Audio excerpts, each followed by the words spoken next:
जाने दीजिए। कहाँ जाओगी? जाने देंगे तब जाओगी ना। प्लीज हमें जाने दीजिए।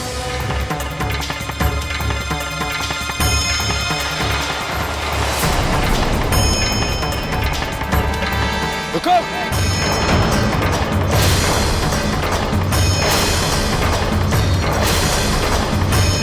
छोड़ दो उन्हें। कौन है बे तू? तेरी बीवी लगती है क्या बहन? अभी बताता हूँ। निकाल चाल तो चीर के रख देंगे। चले।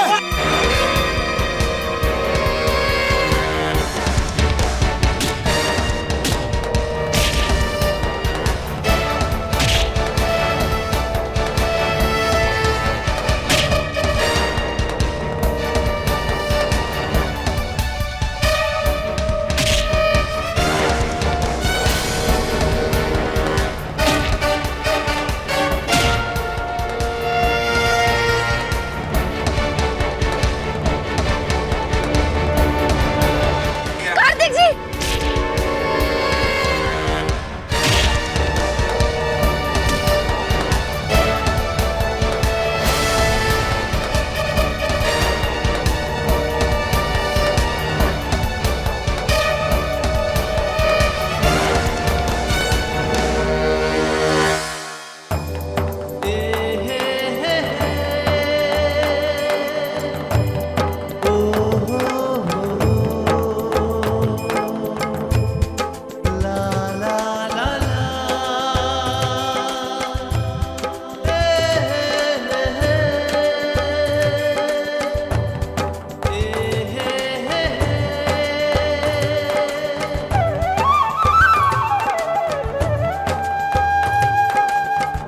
माँ ने आपको घर बुलाया। माने? हाँ चल। नहीं कार्तिक जी, हमारे वापस आ जाने से 4 लोगों की जिंदगी बर्बाद हो जाएगी। हम सबके दुख का कारण नहीं बन सकते। नहीं आएंगे कार्तिक जी।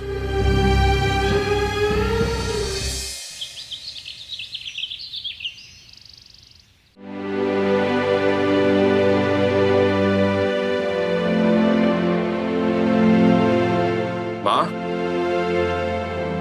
माँ दरवाजा खोलो।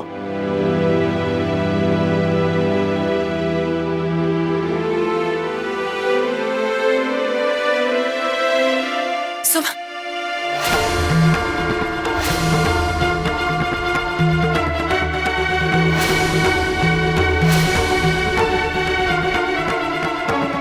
कार्तिक, अपनी बच्ची को खो दिया मैंने।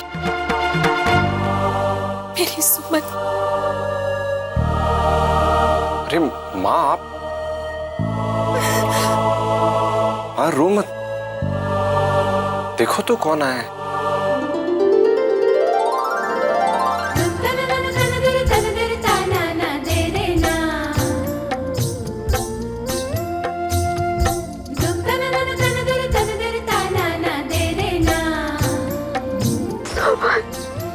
मेरी बच्ची, मुझे माफ कर दो बेटा।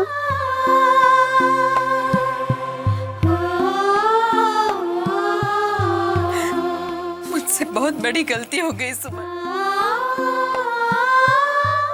अपनी माँ को माफ कर देना बेटा। माँ, ना बेटा, रोते नहीं। मैंने बहुत रुला दिया तुझे बेटा। अब मत रोना। अब तो मुझसे दूर नहीं जाओगी बेटा। अपने आंचल में छुपा कर रखूंगी तुझे। मुझे माफ कर दो बेटा। नहीं माँ। कार्तिक, सुमन कहाँ मिली? तुमने फोन करके नहीं बताया? मैं बहुत परेशान थी बेटा। मन बहुत घबरा रहा था। माँ मेरे फोन की बैटरी चली गई थी, लेकिन सुमन मुझे हॉस्टल के बाहर ही मिल गई। नहीं आएंगे कार्तिक जी। ये जानने के बाद भी नहीं कि आपकी और करण की खुशी में ही माँ की खुशी और मेरी भी। घर चलिए।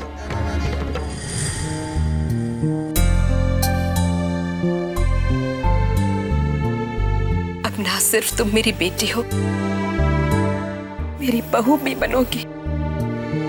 कादम्बरी बहू, नीचे आ जाओ और अपनी लाडली सुमन को भी साथ लेते आना। चल बेटा, मुंह हाथ धोकर तैयार हो जा, सब लोग इंतजार कर रहे हैं। हाँ?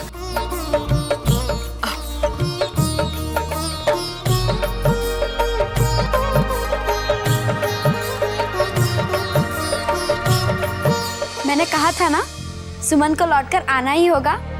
हमारा प्यार उसे वापस खींच लाया, है ना दादी? हाँ बिटिया। अरे वाह, ये भी कोई बात हुई। ये सुमन का मायका है या ससुराल कि सुमन यहाँ रहेगी? मेरी तो समझ में नहीं आ रहा है कि कादम्बरी भाभी के मन में क्या चल रहा है। दोपहर को तो टिकट कटवाकर भेज दिया वापस, लेकिन रात बीती नहीं कि वापस भी बुला लिया। मुझे तो इस सारी बात के पीछे जरूर कोई चक्कर लग रहा है। विद्या, तुझे तो हर चीज में चक्कर नजर आता है। अगर ऐसे ही सोचती रही ना तो एक दिन तो खुद चक्करगिन्नी हो जाएगी। ये लड़की भी ना हमेशा बकवास करती रहती है। अम्मा, एक ना एक दिन आपको मेरी बात पर जरूर विश्वास होगा, लेकिन तब तक ये चिड़िया ना खेत चुग जाएगी।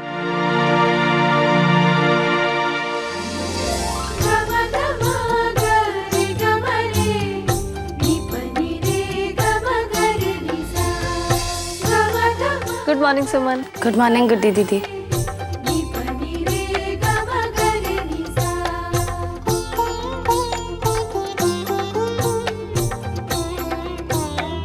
जीती रहो बेटे। आ सुमन, बैठ।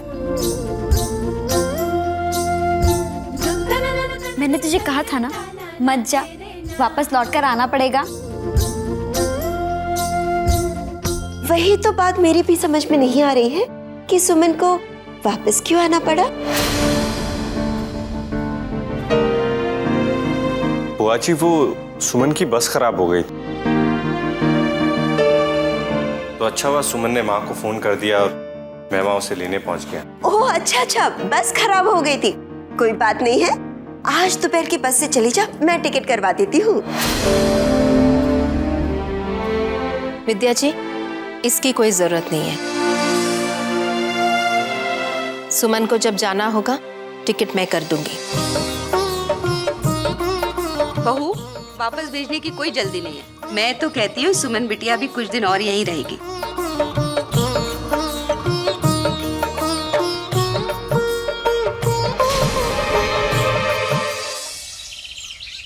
माँ, मैं सोच रहा था कि आज ही घर वालों को करण और सुमन के रिश्ते के बारे में बता दें। नहीं। लेकिन क्यों?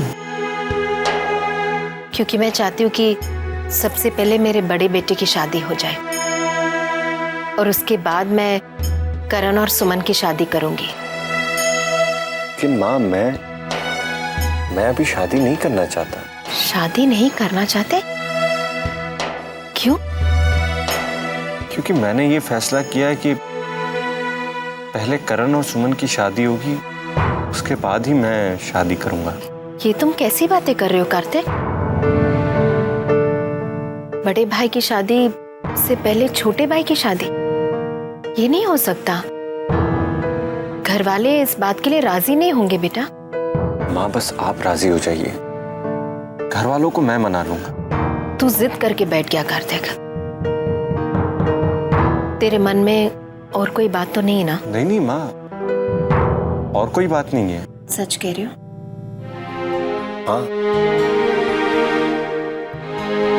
मैंने सिर्फ अपने आप से वादा किया था कि पहले मैं करण और सुमन की शादी करवाऊंगा, उसके बाद ही मैं शादी करूंगा। तो अब मैं अपने आप से किया हुआ वादा कैसे तोड़ूं? ठीक है बेटा, तेरी मर्जी।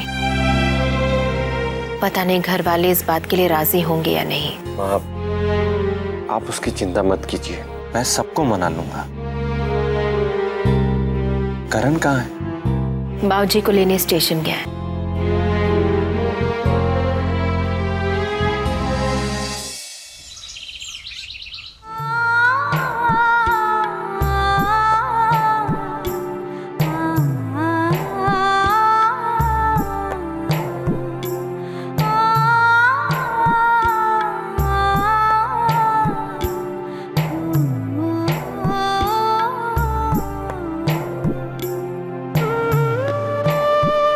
सुमन, सुमन बेटा, उठ जा बेटा। माँ, कब आंख लग गई पता ही नहीं चला। आंख तो लगनी थी, रात भर सोई कहाँ हो तुम? आप भी तो नहीं सोई थी माँ। मेरा तो चलता है बेटा। मैं माता रानी का प्रसाद लेकर आई हूँ। तुम्हारे लौटकर आने की मन्नत मांगी थी, लो। फिर अपने हाथों से ही खिला दीजिए ना माँ। माता रानी के प्रसाद के साथ साथ माँ का आशीर्वाद भी शामिल हो जाएगा।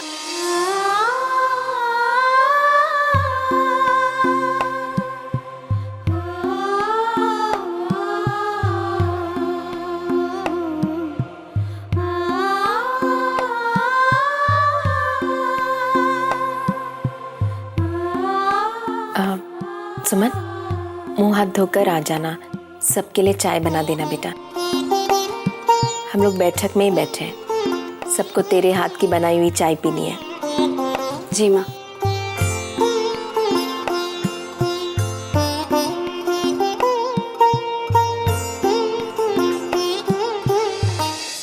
भाई तो कह रहा हूं मैं भी, सुमन आ गई है ना, तो ऐसे लगता है कि हमारे घर की खुशियां लौट आई हैं। देखो सबके चेहरे की चमक कैसे बढ़ गई है।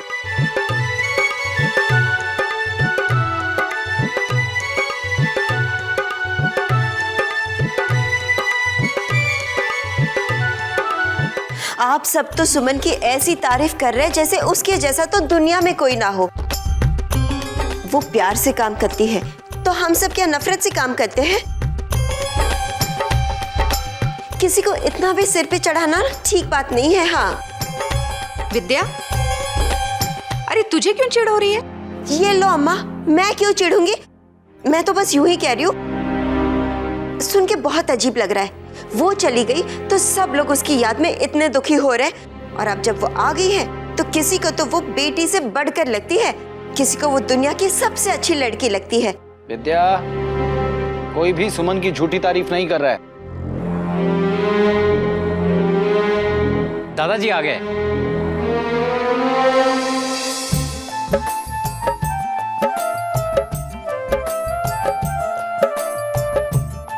क्या भाई विद्या, ये क्या पंचायत लगा रखी है?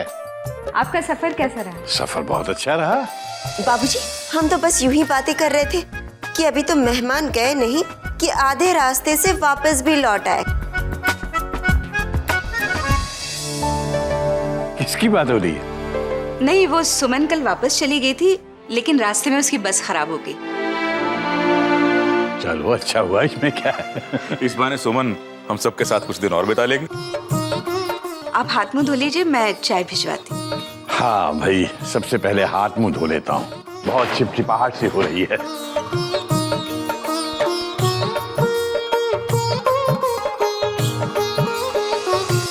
सुमन आ गई, लेकिन वो है कहाँ?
एक बार दोबारा सर टकराओ।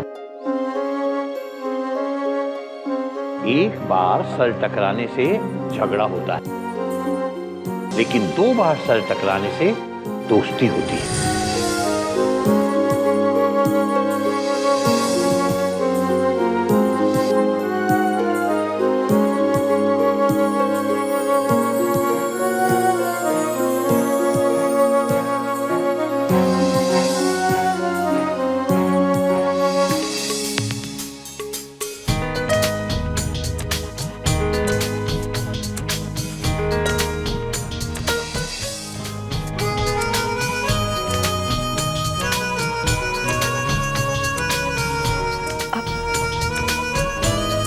ऐसे क्यों देख रहे हैं? मन नहीं भर रहा है, जी चाहता है बस आपको ऐसे ही देखता रहूं। अगर आप मेरी जिंदगी में वापस लौट कर नहीं आती ना, तो शायद मैं जी नहीं पाता, शायद पागल हो जाता, या फिर मर जाता।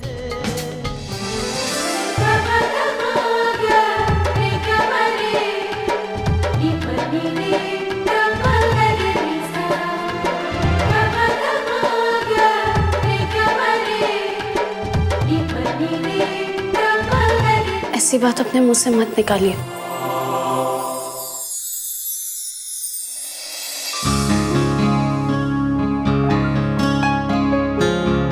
बाबूजी, मुझे आपसे बात करनी थी बाबूजी।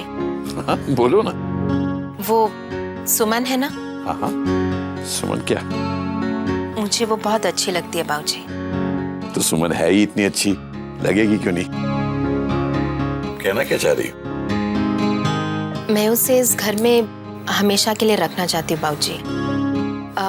मुझे वो करण के लिए बहुत पसंद है। ये रिश्ता हो सकता है?